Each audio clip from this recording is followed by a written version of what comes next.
So let's talk about formal charge, which is if you know how to do Lewis structures, most times the Lewis structure only goes together a certain way, and that's fine. But if you have a situation where you can get more than one Lewis structure, formal charge is a good way to figure out which one is the better Lewis structure to use. Now, the rule is you want things to be as close to zero as possible, okay? So low scores rule on the formal charge. If you have to have a charge, you want to keep that charge sort of within the behavior of that element. So like oxygen, if it has to have a formal charge on it, you want it to be negative rather than positive because oxygen forms negative ions rather than positive ions.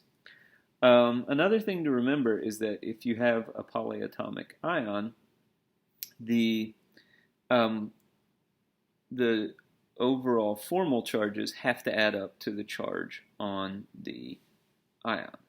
Okay, we'll start out small here, and we'll do a simple one, and then we'll build up to do something a little bit more complex. But let's just do a little structure, C Br2O, okay? That's CBr2O, so you've got one carbon, two bromines, and an oxygen, okay? Now, the first thing you want to do is you want to make a Lewis structure. And of my choices, I've got a carbon, two bromine, and an oxygen. It seems like carbon's going to be the central atom because it can take 4 bonds. Bromine only can take 1 bond, so it's not a good choice for a central atom. And the oxygen can take 2 bonds, which, since we have 3 other elements, probably oxygen's not our best choice either. So let's look. Carbon has 4 valence electrons. Bromine has 7. The other bromine is also going to contribute 7. Remember that you have 2 bromines, so 7 and 7 is 14. And then the oxygen is 6. And so I have 24 valence electrons. Pretty easy structure. So I'm going to start out with the carbon. And since it's my central, I'm going to attach the bromine and the bromine. And then the oxygen. Now, I know that bromine only can make 1 bond, so this is what I'm dealing with right here.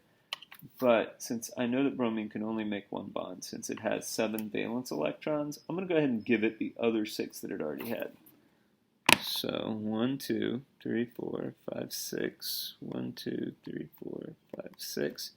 Okay. So 2, 4, 6, 8, 10, 12, 14, 16, 18. I got 6 left.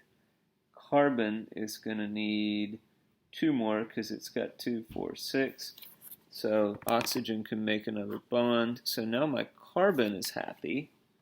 And I've got 4 left because I've used 2, 4, 6, 8, 10, 12, 14, 16, 18, 20, and then look, oxygen needs 4 more. There's my other 4. Boom, boom, boom, boom. There you are. Now we can just look and do the formal charges here. So I look at my carbon. Carbon has 4 valence electrons. Okay? And so it has 2, 4, 6, 8 in bonds.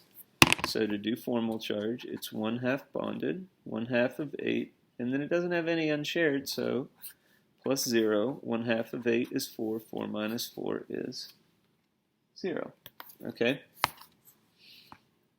Bromine, 7. So I look at the bromine here.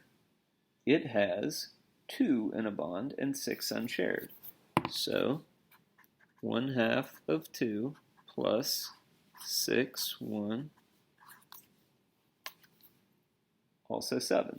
So there's the 2 that the bromine has right there in a bond. You take half of that since it's a bonded pair, and then you add that to the unshared, 2, 4, 6. 1/2 of 2 is 1 plus 6 is 7, and boom, 7 minus 7 is 0. And you can kind of see how this is going to work out with the oxygen. So the oxygen has 6 valence, and remember, you can get valence from the periodic table. And so you get 6 minus 1/2 of 4 plus 4. 1/2 of 4 is 2. 2 plus 4 is 6. 0. And that is a really good Lewis structure because the formal charges are all 0. There's no charge on the compound, so it's okay that they all add up to 0.